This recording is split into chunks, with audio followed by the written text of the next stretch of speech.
నమస్తే ఫ్రెండ్స్, నేను మీ నందన కిచెన్. ఈరోజు మన కిచెన్లోనే బగారా రైస్ ఎలా ప్రిపేర్ చేయాలో చూపించబోతున్నానండి. కాజుతో, జీడిపప్పుతో.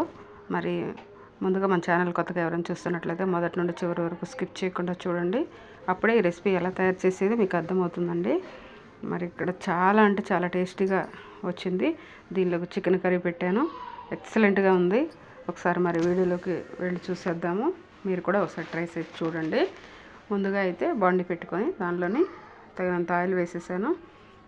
మనకి రైస్కి ఎంత పెడుతున్నామో దానికి తగినంత ఆయిల్ వేసాను. ఓల్డ్ బిర్యానీ మసాలా, చెక్క, లవంగాలు, జాపత్రి, మరాఠీ మొగ్గ, బ్లాక్ ఎలాచి, జాజికాయ పొడి, బండ పువ్వు, లవంగాలు, స్టార్ పువ్వు, ఇవన్నీ షాజీరా మొత్తం కూడా ఓల్డ్ బిర్యానీ మసాలా వేసేసుకుంటున్నాను. 3 ఇలాచీలు ఈ విధంగా వేసుకోవాలి.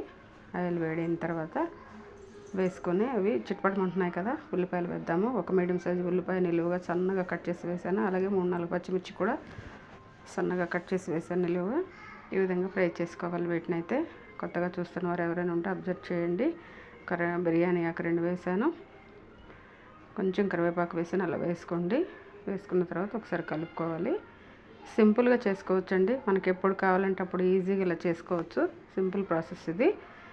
కొంచెం మనకి అన్నం కూరలు బోర్ కొట్టినప్పుడు ఈ విధంగా ప్రిపేర్ చేసుకుని తింటే ఒక 2 ముద్దలు ఎక్కువగా తినగలుగుతాము హ్యాపీగా. ఒక స్పూన్నర అనుకోండి అల్లం వెల్లుల్లి పేస్ట్, స్పూన్నర కొంచెం తక్కువ ఉంటుంది. మనం తీసుకున్న రైస్కి సరిపోతుంది అల్లం పేస్ట్. మీ దగ్గర ఫ్రెష్గా ఉంటే వేసుకోండి, ఇంకా బాగుంటుంది. ఒక 2 మీడియం సైజు క్యారెట్లు తీసుకొని సన్నగా కట్ చేసి వేసాను. ఈ విధంగా వేసుకొని కలుపుకోండి ఒకసారి. ఇదంతా మీడియం ఫ్లేమ్లో ఉంచి చేసుకోండి, లేదంటే మాడిపోతుంది. ఇప్పుడు జీడిపప్పులు వేసాను. మీకు కావాలంటే ఎక్కువ కూడా వేసుకోవచ్చు కొన్ని. నేనైతే రైస్కి సరిపడా వేసాను.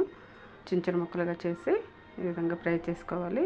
ఇప్పుడు మనకి ఇదంతా ఫ్రై అయిపోయింది కాబట్టి దీనికి వాటర్ వేసేసుకుందాము. ఎంత వాటర్ వేయాలో చూపిస్తున్నాను. ఈ చెంబు ఉంది కదా, దీంతో ఒకటి తీసుకున్నాను.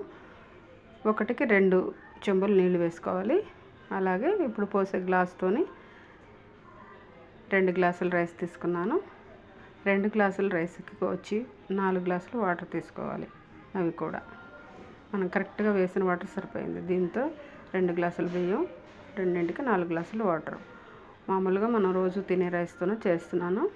బాస్మతి రైస్ అయితే 1.5 వేసుకోవాలి. ఒక గ్లాసుకు 1.5 వాటర్ వేసుకోవాలి. ఈ విషయాన్ని గమనించండి. కొంచెం పుదీనా వేసాను. అలా వేసుకొని ఒకసారి కలుపుకోవాలి. ఇంక ఈ వాటర్ని అంతా కూడా బాగా మసలబెట్టాలి. మరిగిపోయేటప్పుడు మనం రైస్ వేసుకోవాలి. కొంచెం సాల్ట్ తగినంత వేసుకొని, సాల్ట్ వేసుకున్న తర్వాత ఒకసారి కలుపుకుందాము. ఎందుకంటే మనకి రైస్ సప్పగా ఉండకుండా కొంచెం సాల్ట్ వేసుకుంటే బాగుంటుంది. చూడండి, మనకి ఈ విధంగా మసులుతున్న ఎసరైతే ఈ మసరే ఎసర బియ్యం వేసేసుకోవాలి. అలా మసిలేటప్పుడే చూడండి అలా వేసుకోవాలి బియ్యము.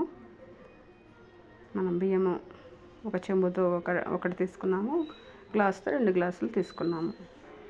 అన్ని రైస్ వేసుకున్న తర్వాత ఈ విధంగా ఒకసారి కలుపుకోండి. అలా కలుపుకోవాలి. చక్కగా ఉడికిపోతుంది. అసలు ఏమాత్రం కూడా తేమ అనేది లేకుండా ఉడికిపోయింది. చూడండి, మనకి రెడీ అయిపోయింది రైస్. అయితే పొడపొడలాడుతూ వచ్చింది రైస్. ఇంకా నేను మీకు కలిపి చూపించలేదు, అది దమ్ముకుంటుంది. ఇంకా మామూలుగా నేను ప్లేట్లోని పెట్టి సర్వ్ చేశాను. చాలా బాగా వచ్చింది రైస్ అయితే, చాలా టేస్టీగా వచ్చింది. ఒకసారి మీరు కూడా మీ ఇంట్లో ట్రై చేయండి. ఎలా ఉందో మాకు కామెంట్ చేయడం మర్చిపోకండి. మీ ఫ్రెండ్స్కి, ఫ్యామిలీ మెంబర్కి, రిలేటివ్కి షేర్ చేయండి. సబ్స్క్రైబ్ చేసుకోండి, బెల్ ఐకాన్ క్లిక్ చేయండి. తప్పకుండా వీడియో ఓపెన్ చేసినప్పుడు ఒక లైక్ ఇవ్వడం మర్చిపోకండి. ఎంతో గుంగుమలాడే కాజు బగారా రైస్ రెడీ అయిపోయింది. చికెన్ కర్రీ ఎక్సలెంట్గా వచ్చింది. చికెన్ పెట్టాను, పెరుగు రైతా పెట్టాను, పక్కన నిమ్మకాయ వచ్చింది అనుకుంటే ఒక లైక్ ఇవ్వండి. Thanks for watching. నమస్తే అండి, నేను మీ ఆనంద్. రీసెంట్లీగా యూట్యూబ్లో అన్ని ఛానల్స్ చూస్తుంటే సడన్గా నందన కిచెన్ అనే ఒక వచ్చింది. ఫుడ్కి సంబంధించిన ఒక అప్లికేషన్ చూశాను. అంటే మనము ఇంట్లో రకరకాలుగా వంటలు ఏదైనా మనకు కావాల్సింది ఏదంటే మనం కోరుకుంటామో దాంట్లో అన్నీ ఉన్నాయి మనకు. రెసిపీస్ ఏదైతే మనకు కావాలో అవన్నీ బాగా చెప్తున్నారు. మనం చూసి ఈజీగా మనం చేసుకోవచ్చు. సో ఒక్కసారి ఆ నందన కిచెన్కి వెళ్ళండి, చూడండి, మీకు అర్థమవుతుంది.